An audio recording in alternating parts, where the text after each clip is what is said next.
2025 से अपनी हवाई सेवाएं शुरू करने जा रहा है। इस एयरपोर्ट का उद्देश्य एनसीआर में हवाई यात्रा की बढ़ती मांग को पूरा करना है। इसे जेवर एयरपोर्ट के नाम से भी जाना जाता है। पहले दिन की उड़ानों में घरेलू और अंतर्राष्ट्रीय दोनों मार्गों के लिए करीब 30 उड़ानें निर्धारित हैं। नोएडा इंटरनेशनल एयरपोर्ट देश और दुनिया के लिए आधुनिक और कुशल हवाई यात्रा के लिए नए युग की शुरुआत करेगा। पहले दिन यहां से उड़ान भरने वाली घरेलू उड़ानों में मुंबई, कोलकाता, बेंगलुरु, लखनऊ और देहरादून जैसे शहर शामिल हो सकते हैं। पहली अंतर्राष्ट्रीय उड़ानें ज्यूरिख, सिंगापुर और दुबई के लिए निर्धारित हैं। ये उड़ानें इंडिगो और आकाशा एयरलाइंस जैसी एयरलाइनों के साथ समझौते के तहत संचालित होंगी। पूरी तरह से ऑपरेशन में आने पर जेवर एयरपोर्ट एशिया का सबसे बड़ा और विश्व का चौथा सबसे बड़ा हवाई अड्डा बनने जा रहा है।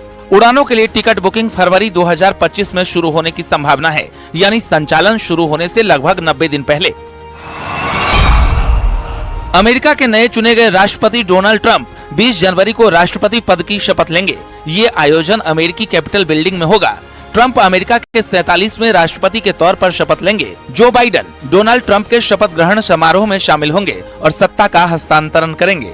शपथ ग्रहण समारोह के लिए डोनाल्ड ट्रंप की टीम ने वैश्विक नेताओं को निमंत्रण भेजना शुरू कर दिया है।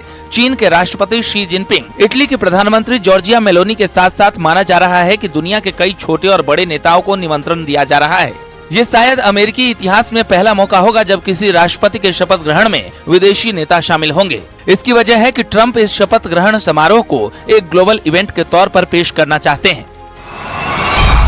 साल 2025 में भारत क्वाड सम्मेलन की मेजबानी करने वाला है, जिसमें अमेरिका, भारत, जापान और ऑस्ट्रेलिया शामिल होगा। इस बार अमेरिका की ओर से राष्ट्रपति ट्रंप क्वाड का हिस्सा होंगे। ये एक रणनीतिक मंच है। इसका उद्देश्य इंडो पैसिफिक क्षेत्र में स्थिरता और सुरक्षा सुनिश्चित करना है।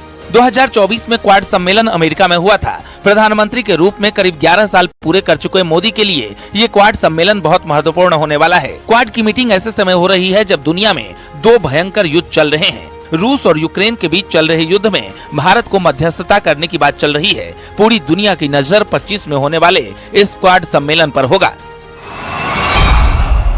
अगर बैंकॉक घूमने का प्लान बना रहे हैं तो आपके लिए अच्छी खबर है। थाईलैंड ने भारतीय नागरिकों के लिए ई वीजा शुरू करने का ऐलान किया है।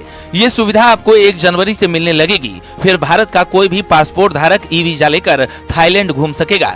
इस स्कीम की सबसे अच्छी बात यह है कि वीजा के दिनों में कोई कटौती नहीं होगी। आप ई वीजा लेकर भी थाईलैंड में 60 दिन तक ठहर सकेंगे। भारतीय पर्यटक सबसे ज्यादा थाईलैंड जाते हैं। कोह समूही भारतीय पर्यटकों के पसंदीदा स्थल है। 2019 में 20 लाख से ज्यादा भारतीय पर्यटकों ने थाईलैंड का दौरा किया था। कोविड-19 के बाद फिर से भारतीय पर्यटकों की तादाद बढ़ाने के लिए थाईलैंड ने भारत में ई वीजा शुरू करने का ऐलान किया है। प्लेन से सफर करते वक्त मोबाइल को फ्लाइट मोड में रखने को कहा जाता है। जितने देर आप आसमान में रहते हैं उतने वक्त आप इंटरनेट की दुनिया से कटे रहते हैं। लेकिन अब ऐसा नहीं होगा। जी हाँ, अब आप उड़ान के वक्त जमकर इंटरनेट चला सकते हैं। अब फ्लाइट में भी कनेक्टिविटी बनी रहेगी। हवाई जहाज में वाईफाई सुविधा के लिए सरकार ने नियम में संशोधन किया है। डिपार्टमेंट ऑफ टेलीकम्युनिकेशन के मुताबिक अब हवाई यात्रियों के लिए उड़ान के समय वाईफाई से इंटरनेट मिल सकेगा।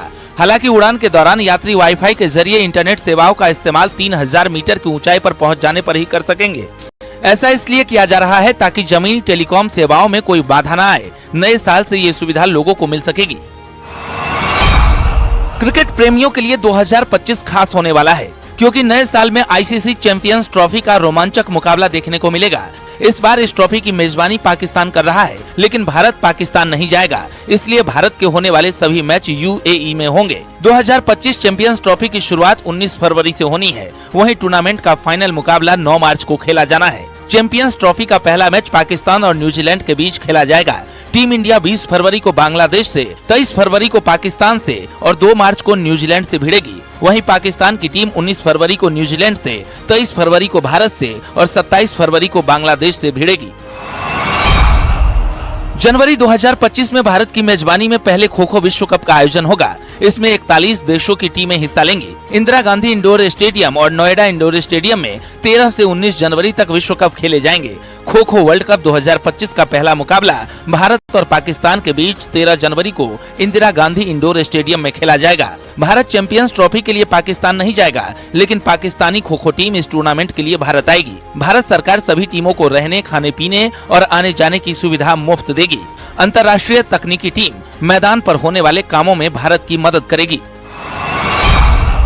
आईपीएल 2025 की शुरुआत 14 मार्च को होगी और फाइनल मुकाबला 25 मई को खेला जाएगा। इस बार जहां एक बार फिर युवा खिलाड़ी अपने प्रदर्शन से दिल जीतेंगे, वहीं ये सीजन कई दिग्गज खिलाड़ियों के लिए आखिरी साबित हो सकता है।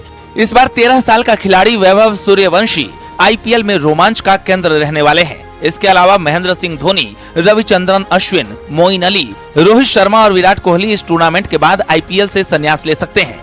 इस बार भारतीय टीम के अनुभवी विकेटकीपर बल्लेबाज ऋषभ पंत आईपीएल इतिहास में बिकने वाले सबसे महंगे खिलाड़ी हैं। उनका बेस प्राइस 2 करोड़ था। लखनऊ ने ऋषभ पंत को 27 करोड़ में खरीदा है।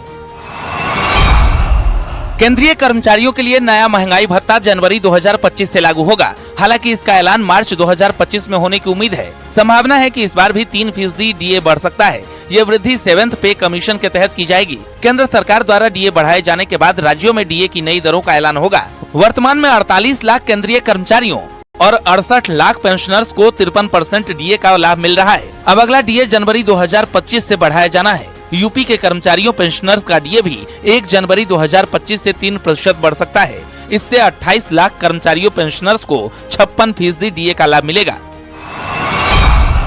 2025 में कई फिल्मी सितारे शादी के बंधन में बंधने जा रहे हैं। क्रिकेटर रियान पराग के साथ अनन्या पांडे की शादी हो सकती है। चर्चा यह है कि दोनों फरवरी 2025 में शादी के बंधन में बंध सकते हैं।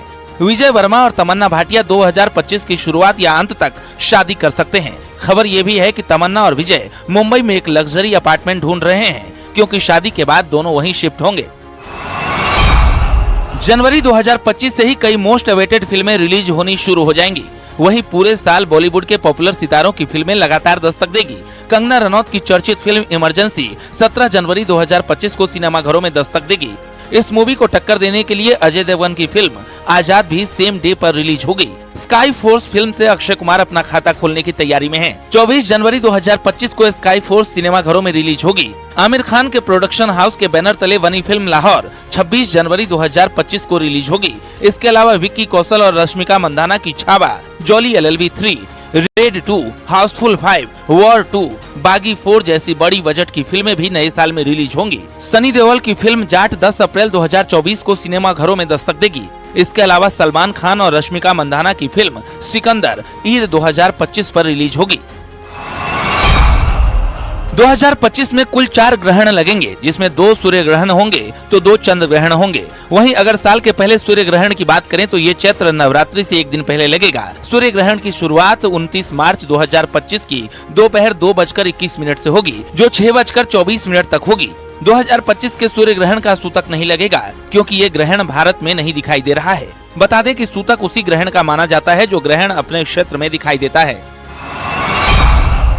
भारत अमेरिका के संयुक्त स्पेस मिशन के तहत इंटरनेशनल स्पेस स्टेशन ISS की उड़ान के लिए इसरो ने ग्रुप कैप्टन शुभांशु शुक्ला को प्राइम पायलट के रूप में चुना है। ये मिशन ISS के लिए है। ये इसरो और नासा का संयुक्त प्रयास है। इस मिशन का नाम द स्कीओम 4 रखा गया है, जिसमें 4 अंतरिक्ष यात्री इंटरनेशनल स्पेस स्टेशन जाएंगे। इस मिशन में अमेरिका की पैगी विटसन कमांडर होंगी। पायलट के रूप में भारत के शुभांशु शुक्ला होंगे। इसके अलावा पोलैंड से स्लावोस उजांस्की और हंगरी के टिबोर कापू शामिल हैं। मिशन के दौरान गगनयात्री ISS पर साइंटिफिक रिसर्च और टेक्नोलॉजी प्रदर्शन प्रयोग करेंगे। इस मिशन में जाने वाले कैप्टन शुभांशु शुक्ला लखनऊ के रहने वाले हैं, जिनके पास लगभग 2000 घंटे की उड़ान का अनुभव है। भारत ने अंतरिक्ष क्षेत्र में लंबी छलांग लगाने की तैयारी शुरू कर दी है। दरअसल इसरो ने अपने महत्वाकांक्षी गगनयान मिशन की लॉन्चिंग की तैयारी शुरू कर दी है। इसके तहत इसरो के सतीश धवन अंतरिक्ष केंद्र में HLVM-3 यानी human rated launch vehicle mark 3 की असेंबली शुरू कर दी गई है। गगनयान मिशन को साल 2025 में लॉन्च किया जाना है। ये तैयारियां ऐसे समय हो रही हैं जब इसरो के LVM-3X मिशन को 10 साल पूरे हो गए हैं। गगनयान मिशन में 3 अंतरिक्ष यात्रियों को 3 दिन के मिशन के लिए पृथ्वी की निचली कक्षा में भेजा जाएगा और फिर उन्हें भारतीय समुद्री जल में उतारकर सुरक्षित रूप से पृथ्वी पर वापस लाया जाएगा। HLVM-3 को इंसानों को अंतरिक्ष में ले जाने के लिए डिजाइन किया गया है। इसमें अंतरिक्ष यात्रियों की सुरक्षा का भी पूरा ध्यान रखा गया है। चीन अक्सर अपने ग्राहकों के लिए नए नए प्रोडक्ट्स लॉन्च करता है। अब चीन जल्द ही उड़ने वाली कार को लॉन्च करेगा। फ्लाइंग कारों की इस्तेमाल निजी कारों, टैक्सी, डिलीवरी वैन और आपातकालीन रेस्क्यू ऑपरेशन के लिए होगा। चीन की एक्सपेंग मोटर्स की सहायक कंपनी जेंगपेंग एरो HT ने अपनी नई मॉड्यूलर फ्लाइंग कार को लॉन्च किया है। करीब 2,80,000 अमेरिकी डॉलर यानी 2,36,00,000 रुपए की कीमत वाली land aircraft carrier flying car को पहले ही 2008 प्री ऑर्डर मिल चुके हैं। दरअसल उड़ने वाली कार एक इविटोल मल्टीकॉप्टर है जिसमें 6 इलेक्ट्रिक प्रोपेलर और 2 इलेक्ट्रिक इक्टेड विंग है। इसमें 2 व्यक्ति बैठ सकता है। एयर सर्टिफिकेशन के बाद लोगों के लिए इस फ्लाइंग कार का प्रोडक्शन साल 2025 के दिसंबर से शुरू हो सकता है।